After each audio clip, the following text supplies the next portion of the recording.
pentecostal, o evangelho que nós estamos dando continuidade, depois de já passado aí 100 anos, o evangelho de Jesus Cristo.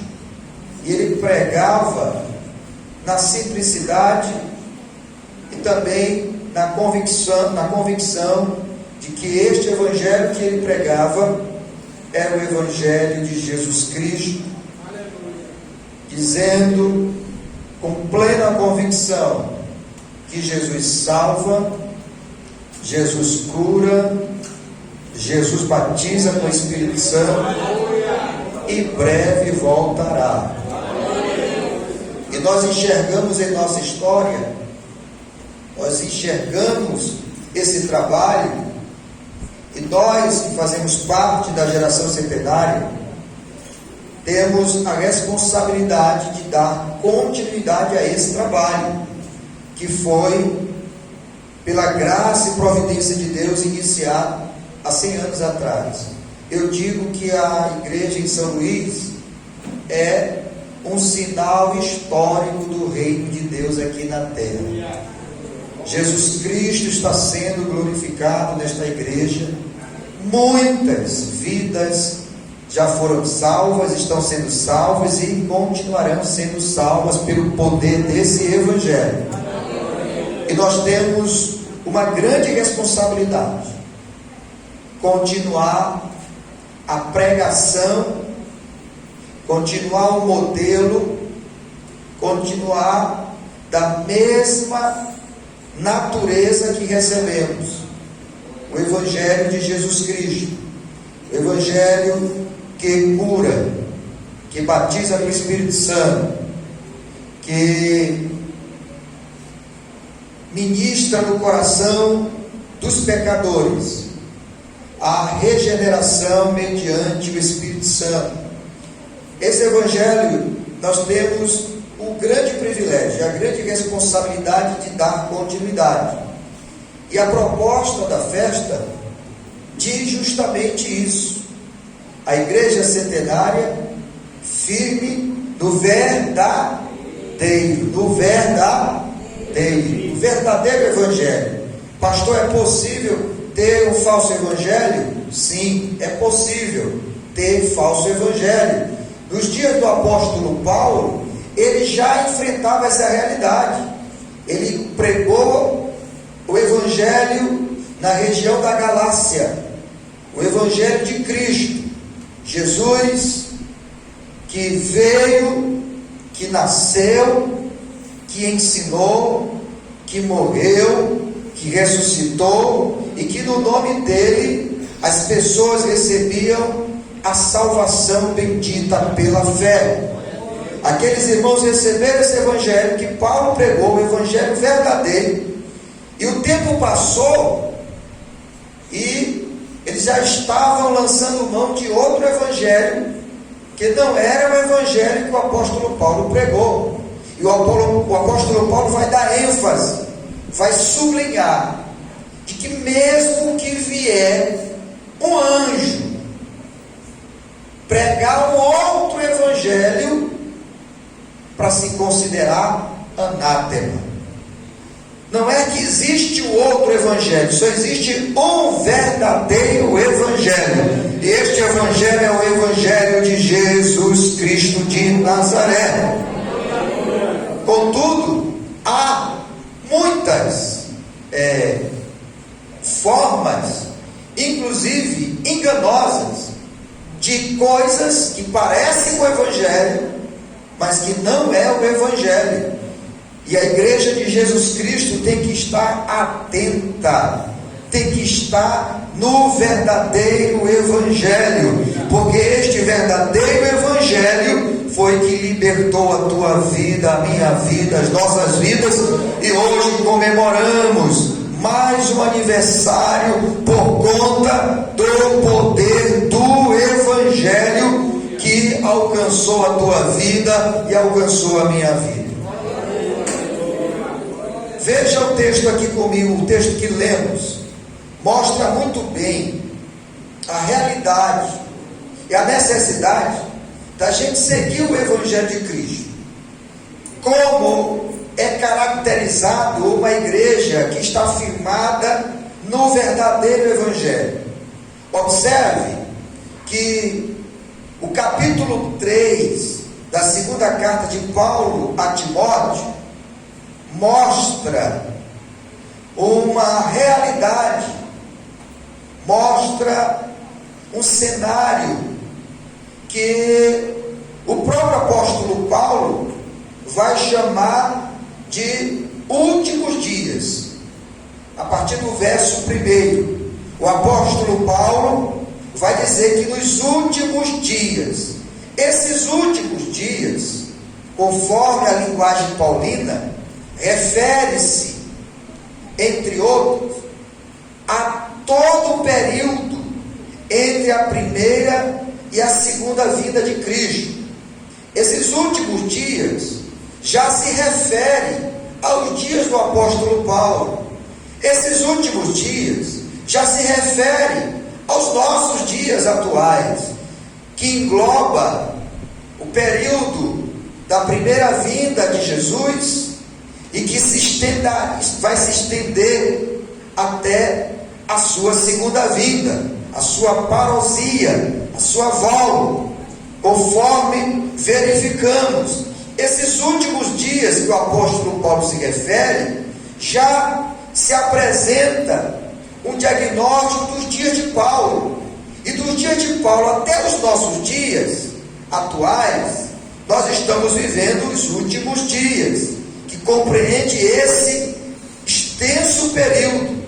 E Paulo vai mostrar que são dias, conforme ele mesmo vai dizer, inspirado pelo Espírito Santo, que são dias trabalhosos, dias difíceis, dias selvagens. A ideia de trabalhoso, de difícil, é como traz a ideia de selvagem, marcado pelo desmoronamento moral e espiritual do homem.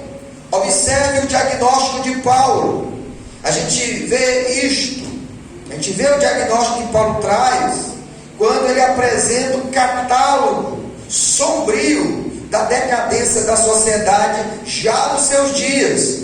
Olha como Paulo vai diagnosticar esses últimos dias e como o comportamento do ser humano, do homem, que constitui uma relação pecaminosa, que constitui e é constituído uma natureza pecaminosa. Paulo vai mostrar que haverá homens, conforme está no verso 2, haverá homens amantes de si mesmos, avarentos, presunçosos, soberbos, blasfemos, desobedientes a pais e mães, ingratos, profanos, sem afeto natural, irreconciliáveis, caluniadores, incontinentes, cruéis, sem amor para com os bons, traidores, obstinados, orgulhosos,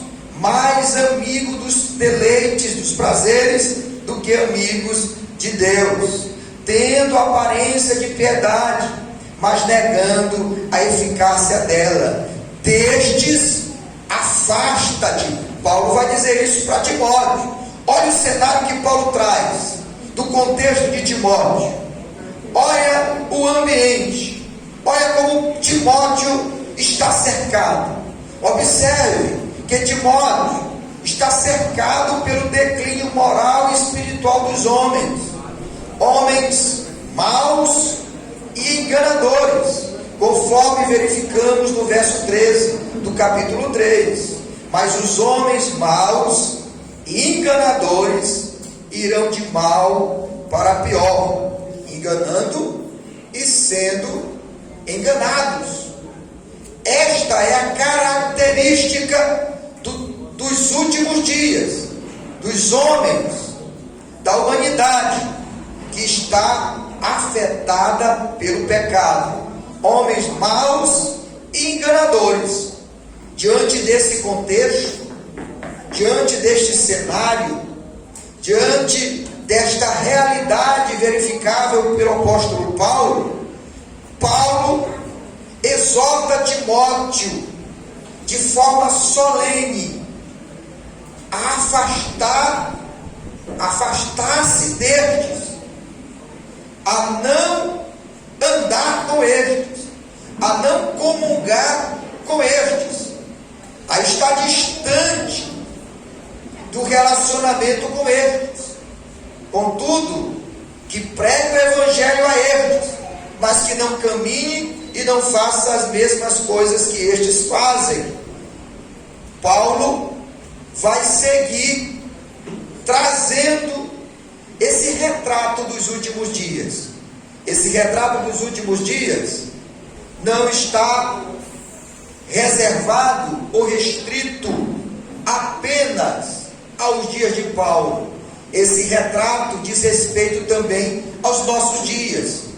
Aos nossos dias também nós verificamos essa realidade.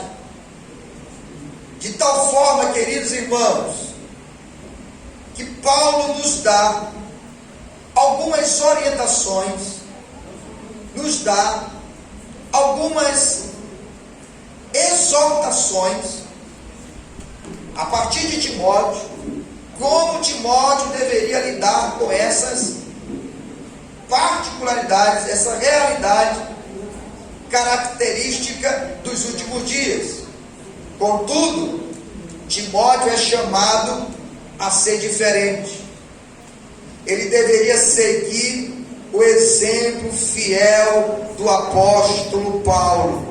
Timóteo devia seguir o modelo certo e ao mesmo tempo servir de modelo certo.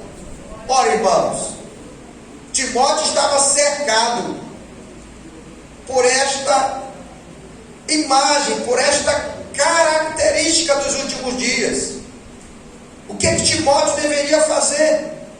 Timóteo deveria seguir o modelo fiel do apóstolo Paulo.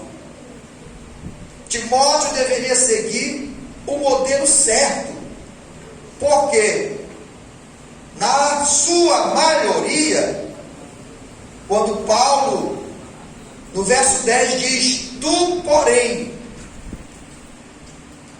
dá a ideia de seguir o modelo contrário à maioria. Timóteo deveria seguir o exemplo do apóstolo Paulo. No verso 14, essa expressão adversativa aparece novamente, tu porém, mostrando que Timóteo deveria viver diferente do contexto da sociedade que estava em flagrante decadência moral. E qual é a referência de Timóteo? A referência de Timóteo é o apóstolo Paulo. A referência de Timóteo encontra-se no apóstolo Paulo. Paulo era o modelo, o padrão de cristão a ser seguido nos dias de Timóteo e como também em nossos dias. A primeira coisa que quero destacar relacionada a uma igreja que está firmada no verdadeiro evangelho, uma igreja que está firmada no verdadeiro evangelho, ela segue o modelo certo e ao mesmo tempo serve de modelo certo. É dois movimentos. A igreja de Jesus deve seguir o modelo certo e ao mesmo tempo deve servir de modelo certo. Timóteo deveria seguir o modelo de Paulo. Veja o que diz o verso 10. Tu, porém, tens seguido a minha doutrina, o ensino de Paulo, o modo de viver, a intenção, o propósito, fé, longanimidade, amor, paciência. E Paulo segue, mostrando a sua vivência cristã, perseguições e aflições, tais quais me aconteceram em Antioquia, em Icônio, em Listra. Quantas perseguições sofri, e o Senhor de todas me livrou. O apóstolo Paulo traz o seu exemplo como um exemplo digno de ser seguido. Irmão, o verdadeiro evangelho tem um padrão, tem um modelo, mostra. O verdadeiro evangelho se apresenta da forma certa. O que estava cercando Timóteo? Homens egoístas, blasfemos, homens amantes de si mesmos, soberbos, homens ingratos, profanos, sem afeto natural, irreconciliáveis. Olha o tanto de modelos, o tanto de exemplos que estava cercando Timóteo. Mas Timóteo olha para Paulo, mediante a exortação de Paulo, e Timóteo segue o modelo do apóstolo Paulo na fé. Bendito seja o Senhor. O próprio apóstolo Paulo, em 1 Coríntios capítulo 11, o verso 1, ele fala, ele afirma para os irmãos ser imitadores dele, assim como ele é de quem? De Cristo. Porque o verdadeiro evangelho começa em Cristo, está em Cristo, é o próprio Cristo. Cristo é o evangelho. Bendito seja o Senhor. Paulo recebe o evangelho de Jesus e agora transmite esse evangelho aos irmãos. E Paulo, de forma convicta, está dizendo aos irmãos: sejam os meus imitadores, assim como eu sou de Cristo. Paulo está dizendo para Timóteo: Timóteo, eu estou dando o meu exemplo como referência do Evangelho de Jesus Cristo no meio e em torno desta realidade da decadência moral e espiritual dos homens, da sociedade. Timóteo tem o dever de seguir o modelo certo.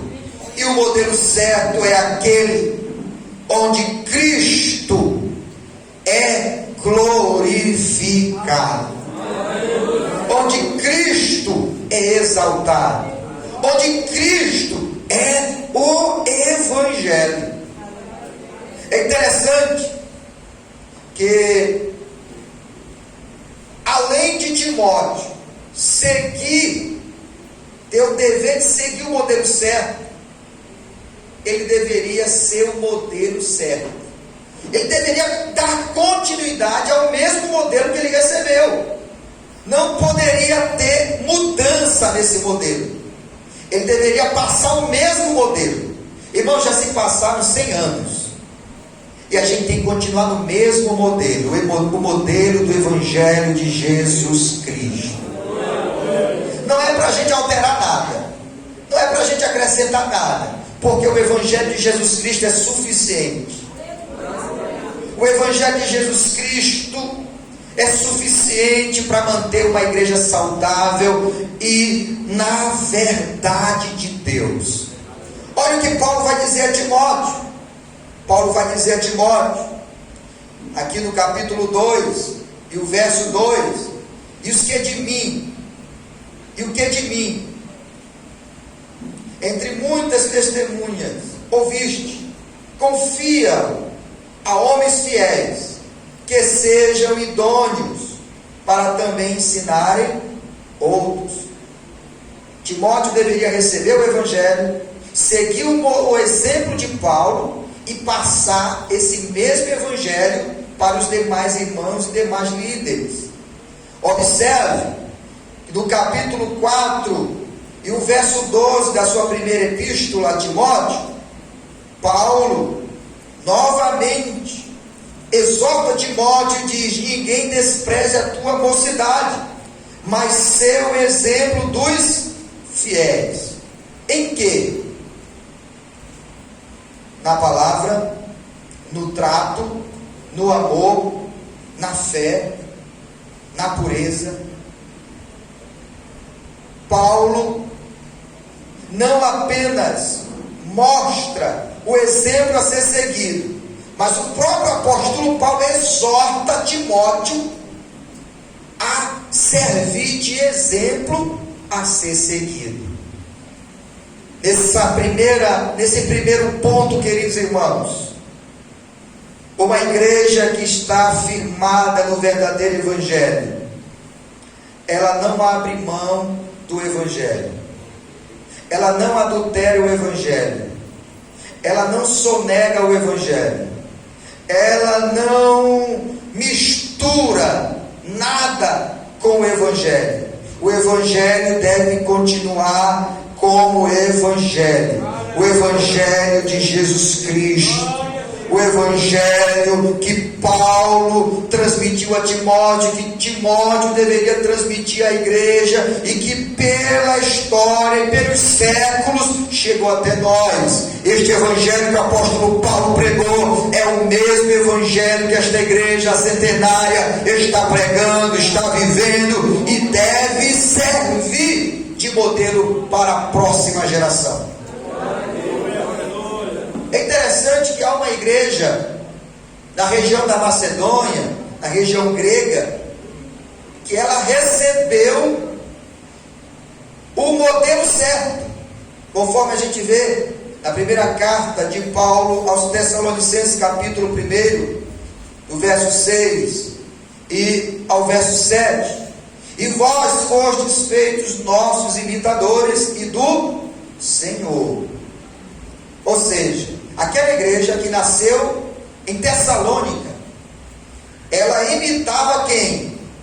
Ela imitava os seus fundadores, que por sua vez, os seus fundadores imitavam quem? Cristo.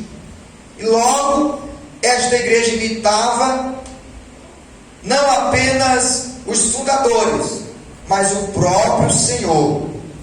Esta igreja recebeu a palavra em muita tribulação, com gozo do Espírito Santo, de maneira que esta mesma igreja, além de seguir o exemplo certo, se tornou o exemplo certo. O verso 7 diz: de maneira que fostes exemplo para todos os fiéis da Macedônia e Acaia. Uma igreja firmada no verdadeiro evangelho, ela segue o modelo certo e serve de modelo certo. Irmãos, as pessoas têm que passar aqui na rua, as pessoas têm que nos visitar e olhar em nós o modelo certo do evangelho a ser seguido. As pessoas têm que olhar para mim, olhar para você, você que é cristão, e olhar para você assim: esse é crente, esse se parece com Jesus, é igualzinho a Jesus. Por quê? Porque o Espírito Santo, mediante o poder da palavra, vai esculpindo em nossa vida não outra senão a imagem de Jesus Cristo. Uma igreja firmada no verdadeiro evangelho, ela segue o modelo certo e serve de modelo certo. As pessoas vão olhar para você, devem olhar para mim, devem olhar para esta igreja e olhar não outra coisa senão o evangelho de Jesus Cristo. O evangelho. Havia uma igreja no primeiro século, a igreja de Corinto, que ela estava passando por problemas sérios. Entre esses problemas havia o culto à personalidade. Aquela igreja fez vários grupos, vários partidos em torno dela. Tinha aqueles que eram de Paulo, ainda que Paulo não incentivasse e nem ensinasse isso. e nem aprovasse isso, como de fato não aprovou. Havia aqueles que eram de Pedro, de Cefas, de Apolo, outros de Jesus.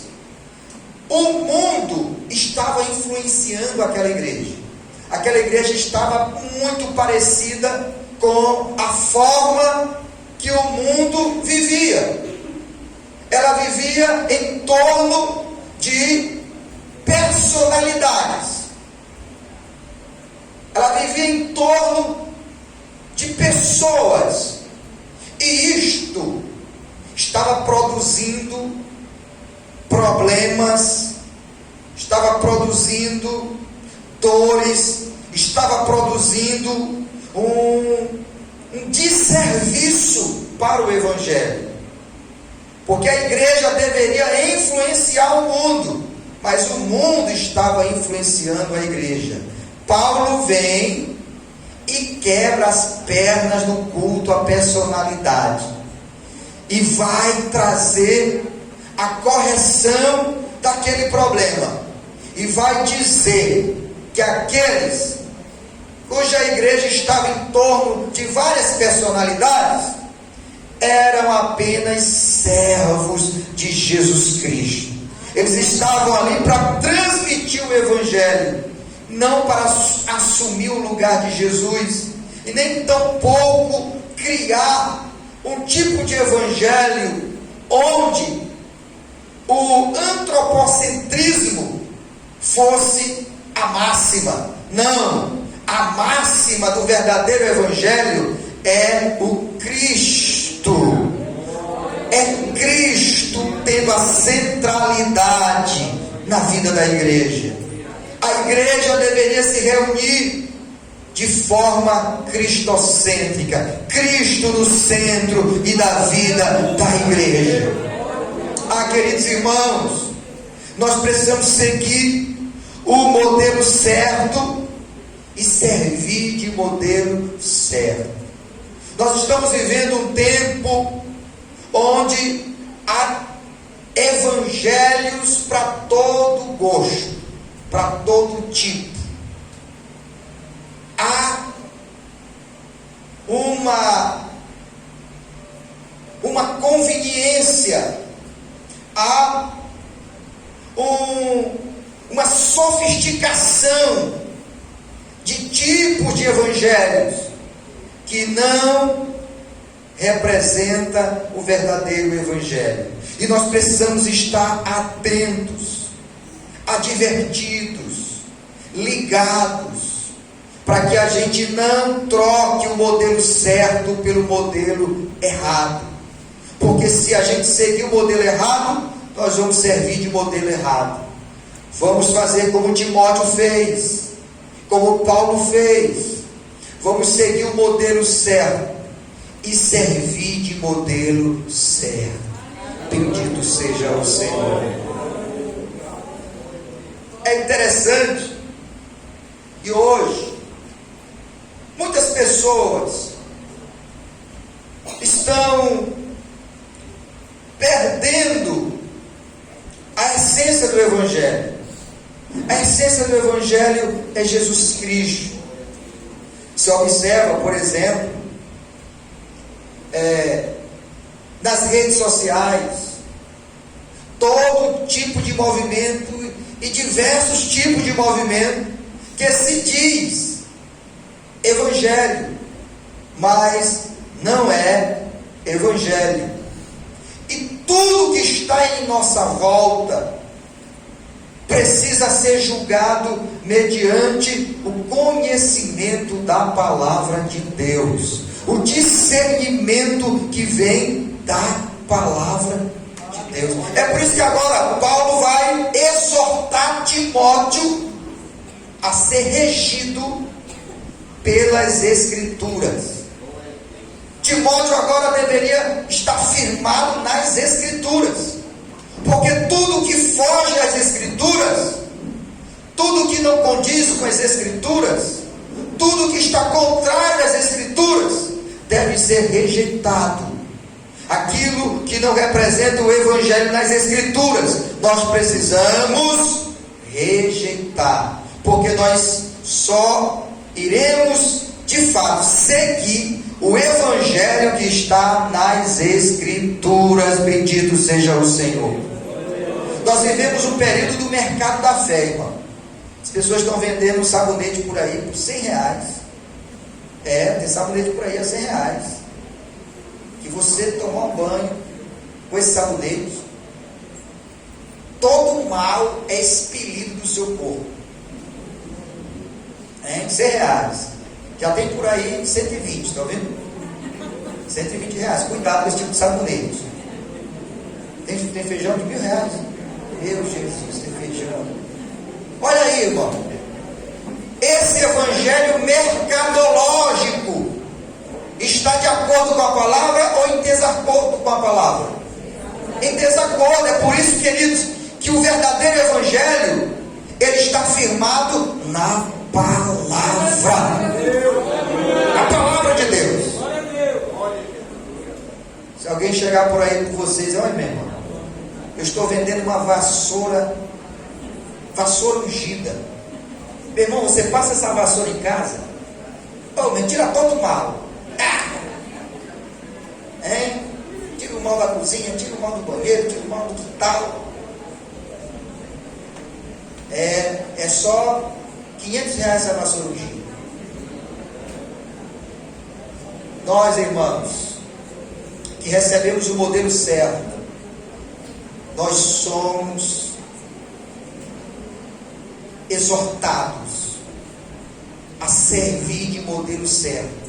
Nós não podemos quebrar o modelo original do evangelho. Porque o que faz uma igreja ser verdadeira, está no verdadeiro evangelho, não é tempo de fundação, mas a pureza que ela tem e a obediência à palavra de Deus. A palavra de Deus. A gente precisa estar atento, porque o mercado da fé está aí, à nossa volta.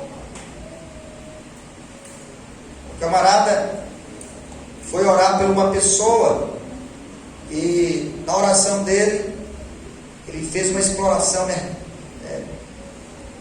forma capitalista, chegou para aquela pessoa tinha deficiência visual, aí foi orar por essa pessoa e disse, olha aí o engano, é que Paulo vai condenar, os impostores, os enganadores. O que acontece com eles? Enganam e depois vão sendo enganados. Eles vão cair justamente na punição do engano, porque é aquilo que eles estão plantando. Quem planta engano, irmão, vai colher engano. Ele chegou para essa pessoa, aquela pessoa ali, sensível, querendo de alguma forma, com sinceridade, uma intervenção de Deus, de cura na sua vida. Ele chega para ela e diz assim: se o médico, olha aí o engodo, se o médico lhe passar um remédio de R$1.000 para você ficar curada, para você reaver a vista, você compra na farmácia? Obviamente, a resposta é sim. Sim. Então faz o seguinte, faça logo um voto aqui de R$1.000 para me orar por você. Esse aí não é o evangelho de Jesus Cristo, irmão. Nunca será o evangelho de Jesus Cristo. Nem passa perto do evangelho de Jesus Cristo. O evangelho de Jesus Cristo é graça. É graça. A salvação é graça. Na Idade Média, o que fizeram? Uma exploração muito grande, com o aspecto religioso, com o aspecto da fé. E começou a fábrica, um amontoado de fábrica de indulgência, vendendo indulgência. A pessoa recebeu o perdão do pecado mediante determinado valor. Você sabia que essa prática ela está sendo desengavetada em nossos dias? Mas nós que seguimos o modelo certo, e devemos ser o modelo certo, nós devemos refutar, rejeitar, porque só cabe o verdadeiro Evangelho em nossa vida. Nós não podemos abrir mão do verdadeiro Evangelho, irmão. Não podemos abrir mão do verdadeiro Evangelho. Na Idade Média, se vendia, para ver que o negócio era sério, isso já vem de longo tempo. Isso aqui é os últimos dias, não pense que isso aqui é coisa de agora, irmão. Não se escandalize com isso, não. Meu Deus, eu nunca tinha visto uma coisa dessa. Não, esses últimos dias, desde os dias de Paulo, já tinha gente mal nos dias de Paulo. Já tinha gente com espírito de engano, que operava com espírito de engano. Na Idade Média, por exemplo, eles venderam tantos crucifixos de madeira que faltou madeira para fazer crucifixo. O negócio é sério. A exploração da fé, do sagrado. Hoje estão vendendo o que? Feijão, né, meu irmão? Feijão. Na Idade Média, se dizia, se comercializava em nome da fé o dente dos apóstolos. Pastor, o dente dos apóstolos. O dente de Pedro, o dente de Paulo. Depois, os estudos mais recentes mostraram, mais recente também, mas anterior, mostraram que os dentes nem de ser humano era de cachorro. O pessoal comprando dente de cachorro, sendo como se fosse de gente. Nem do apóstolo Paulo, passou bem longe. Eles vendiam também, na Idade Média é isso, irmãos. Eles vendiam esterco, dizendo ser esterco, lá da onde Jesus nasceu, lá onde está a hospedaria lá, né, a manjedoura. Outros vendiam, o negócio era sério, a exploração da fé era terrível. Outros vendiam cera do ouvido. E irmão, tô rindo, o negócio é sério, né? Vigia, crente.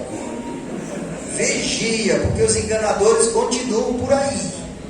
Mas você está firme no verdadeiro Evangelho. Na Idade Média eles vendiam a cera do ouvido, dizendo ser do menino Jesus quando era criança. Hein? O negócio é sério. Queridos, isso não é para nos escandalizar. Isto é o diagnóstico dos últimos dias. Isto é para fazer cada um de nós enxergar de que nós não devemos sair do verdadeiro Evangelho de Jesus Cristo. Podemos sair do verdadeiro Evangelho. Pastor, e o que me dá discernimento do verdadeiro Evangelho? As Escrituras. As Escrituras. Estes homens maus e enganadores, eles se afastaram das Escrituras. Eles abandonaram as Escrituras. Eles pisaram nas Escrituras. Mas Paulo, Timóteo e a igreja de Éfeso e a igreja de Jesus Cristo na história e até os dias de hoje continua nas Escrituras. Nós temos que ser uma igreja das Escrituras, irmão. Conferir o que está sendo ensinado. Nunca se teve tanta diversidade de Bíblias como temos hoje. A Bíblia do homem, a Bíblia da mulher, a Bíblia da criança, a Bíblia violeta, a Bíblia vermelha, a Bíblia rosa, a Bíblia azul. Mas a gente continua em um nível altíssimo de analfabetismo bíblico. A gente vai fazer pergunta, cite isso em instrução batismal. Algum lugar por aí, tá vendo? Que não. Cite os 5 primeiros livros da Bíblia. Aí vem um dizendo João, Apocalipse, irmão.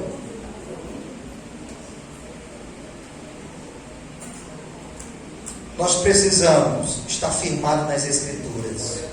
Por quê, pastor? Porque as Escrituras é o sopro de Deus, é a verdade de Deus. O próprio Jesus vai dizer: santifica-os na verdade, a tua palavra é a verdade. Nós temos que estar firmados nas Escrituras. Nós não temos que estar firmados em visão de irmão por aí, em opinião de irmão, em esquizofrenia de irmãos. Nós temos que estar firmados nas Escrituras. Pregar as Escrituras. Por isso que Paulo vai continuar aí e vai dizer para Timóteo, para que Timóteo pregue a palavra em tempo e fora de tempo. Não é para pregar a opinião de Timóteo, não era para pregar as ideias de Timóteo, era para pregar a palavra, porque a palavra é que cura, a palavra é que levanta, a palavra é que renova, a palavra que restaura, a palavra que santifica, a palavra de Deus, ela é o sopro de Deus. A palavra de Deus é de origem divina, irmãos. Não é coisa da cabeça do homem. É a verdade de Deus sobre os anjos. É a verdade de Deus sobre Cristo. É a verdade de Deus sobre as últimas coisas. É a verdade de Deus sobre o homem. Tudo que precisamos saber, nós temos nas Escrituras, na palavra. Teve um irmão uma certa vez conversando comigo, aí começou ele de outra denominação, conversando, aí começou a construir uma ideia. Eu comecei a ouvir ele. Aí ele entrou, eu disse: rapaz, esse irmão, ele vai se enrolar em alguma coisa aí, vou aguardar, não vou interferir agora. Aí ele pastor e tal, Jesus, aquele negócio todo. Aí Jesus era um anjo, foi um anjo, assim. Começou. E aí disse: irmão, Jesus nunca foi anjo, nunca será anjo. Não, Jesus é Deus, é Criador, anjo é criatura. Nós precisamos urgentemente resgatar, inclusive as Escrituras em nossa casa, assentar nos nossos filhos, estudar a palavra, nos alimentar da palavra, porque é a palavra, irmão, que nutre o crente, é a palavra que corrige o crente. Paulo vai dizer isso aqui para Timóteo. É a palavra que instrui em justiça, é a palavra que capacita o homem e a mulher de Deus para toda boa obra. É a palavra de Deus. Tem irmãos que até hoje por aí, aqui não, tá vendo? Quando chega uma sexta-feira 13, se ele passar debaixo de uma escada, ele se benze. Se olhar um gato preto, ele diz que os creve. Não, queridos, isso aí é superstição. A palavra de Deus, ela quebra, ela arrasta, ela tira toda a superstição das religiões da nossa ancestralidade, que não está de acordo com as Escrituras. Pastor, questão de superstição é porque é o seguinte: na nossa casa a gente tem que entrar com o pé direito, não pode entrar com o pé esquerdo, é com o pé direito. É superstição isso, irmão. Pastor, varrer a casa não pode ser da frente. para trás, tem que ser de trás para frente. É um elemento supersticioso. Meu irmão, vai em tua casa de frente para trás, de trás para frente. O importante é a casa estar limpa, tá vendo? A casa está limpa. Se é de frente para a porta, se é em direção da porta da frente ou da porta da frente para a porta do fundo, isso não vai fazer nenhuma diferença na vida espiritual da tua família, da tua casa. Mas vai fazer muita diferença em ter uma casa bem higienizada, limpa, né? Mas não te preocupa com a forma. Não fique preso em superstição antigas, porque a palavra de Deus, irmãos, quebra, elimina toda a superstição do nosso coração.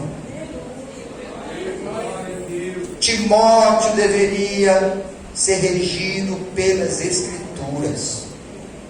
Um crente regido pelas Escrituras é um crente saudável, irmão. É um crente saudável. Até o glória a Deus é diferente do crente regido pelas Escrituras.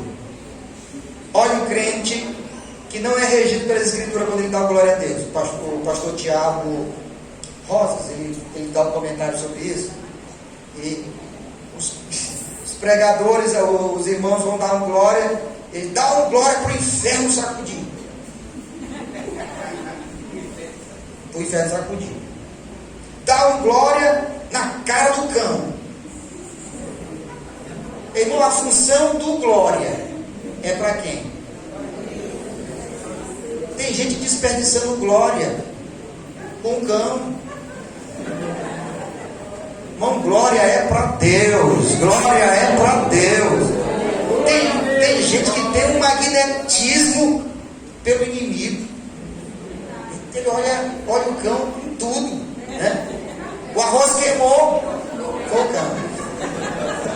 O negócio é esse, irmão. Primeiro Jesus de Nazaré. Irmão, a glória, o aleluia para Deus. Não desperdiça isso em outra coisa, em outra direção. A igreja de Jesus Cristo, que é regida pelas Escrituras, sabe que a glória, o louvor, pertence ao nosso Deus. Que Deus te abençoe, que Deus te ajude, que Deus nos permita enxergar em nossa história o modelo certo a ser seguido e servir de modelo certo. E também enxergar que precisamos, que devemos ser regidos pelas Escrituras. Toda a vivência da igreja, a forma da igreja funcionar, o louvor, a adoração, a oração, a comunhão, a missão, tudo deve ser regido pela palavra. A palavra. Que o Deus da palavra continue sustentando esta igreja firmada no verdadeiro evangelho. Diga glórias a Deus.